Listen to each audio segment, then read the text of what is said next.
Well, joining me now is Congressman Tom Price of the 6th Congressional District of Georgia. And he is also the chairman of the Republican Policy Committee, also sits on the House Budget Committee, and he is a great friend of the family. Congressman Price, welcome. Thanks, Tony, so much. Wonderful to be back with you. Wonderful to be here with FRC Action.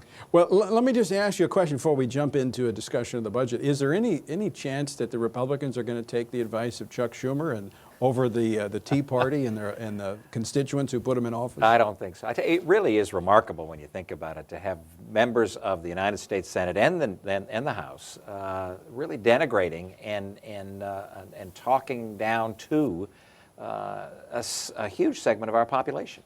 The Tea Party is nothing but American people who are concerned and passionate and patriotic and fearful about the future of their country because of the leadership that the Chuck Schumers and the Nancy Pelosi's brought about. So they've just stood up and said, stop the madness. Well, Congressman Price, I failed to mention you're also a medical doctor. You were on the program with us many times back during the health care debate.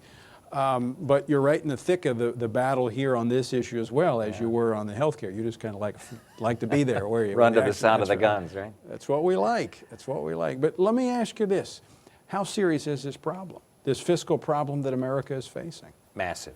Absolutely massive. And that's what Chuck Schumer doesn't understand and what clearly Harry Reid doesn't understand and likely the president.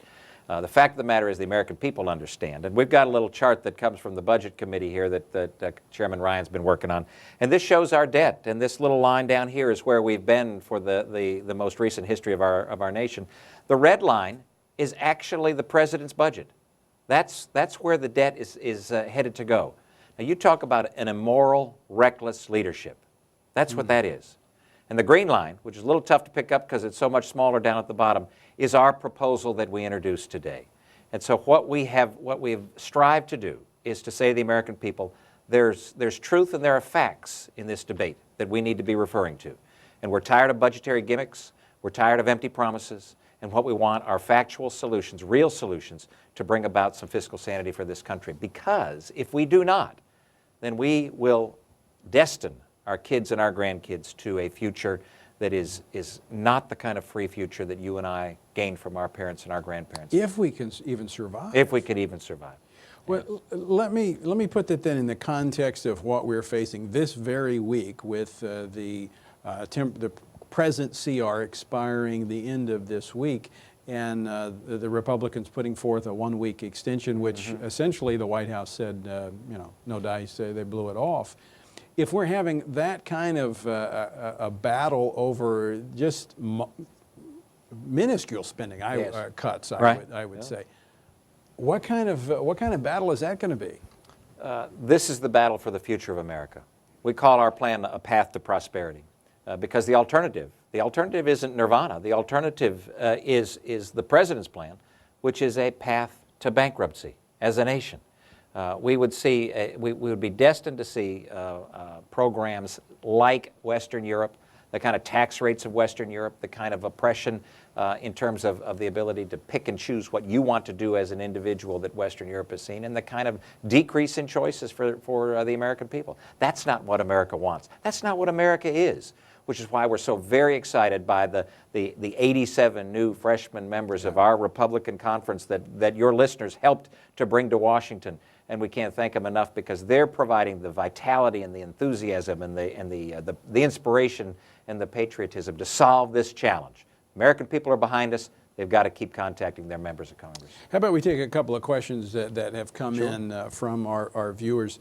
It is a well-known fact that the U.S. is deeply in debt, with the majority of that debt being held by China. What happens to our country if the U.S. becomes unable to pay that debt back? Is there a possibility of China owning us?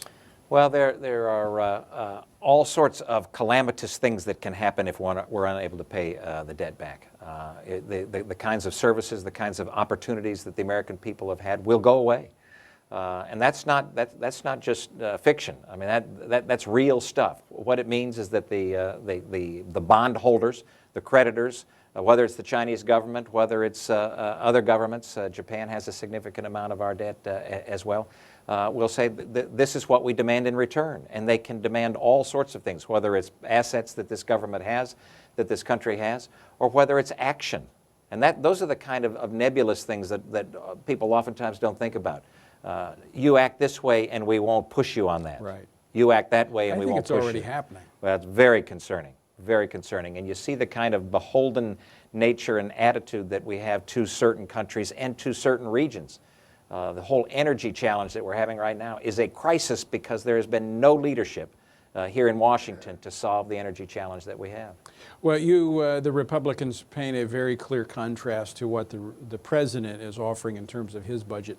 How determined are the Republicans to dig in and fight this battle? Oh, as determined as we've ever been. I tell you, the passion and emotion that we shared yesterday evening when we had a conference of the House Republicans, as we laid out the challenge before us. And many of those 87 freshmen got up and poured their heart out and said, this is why I left my family, my home, my business, my community to come to Washington to save the country. And this is the opportunity that we have to do just that. It is that big. Now, Congressman Price, you're part of the leadership team as the chairman of the policy committee. Clearly at the forefront is the spending cuts. I mean, yes. As we see, this spending is unsustainable. But also involved in those dollars are policy decisions, yes. As we talked earlier with Congressman Pence about the funding of Planned Parenthood. I mean, most social conservatives aren't looking for the government to give them anything. They're just looking for government to get out of the way and quit funding things that are in contrast, in conflict with their values. Yes. Are we going to see the policy aspects of this budget debate to be fought for aggressively, just yes. like the cuts? Without a doubt. Our conference got more conservative, more consistent with fundamental American principles and the morality that made this nation great than less with the last election.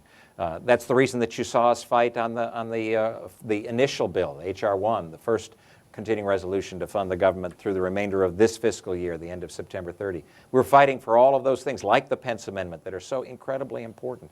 And the budget itself lays out things that make it so that individuals become less dependent on government, which is a moral question. This is a moral question. Yes. How oppressive and how dictating to individuals are we going to allow the federal government to be? And the right answer, the moral answer, the American answer says we must not allow that to happen. People ought to be free and be able to choose their own destiny and not have the government dictate it to them. Well, I think Scripture speaks to that. Where Amen. Your heart is, there will your treasure be also. There you go. So, Congressman, Tony, thanks for your leadership. Thank you ever so much. God bless you.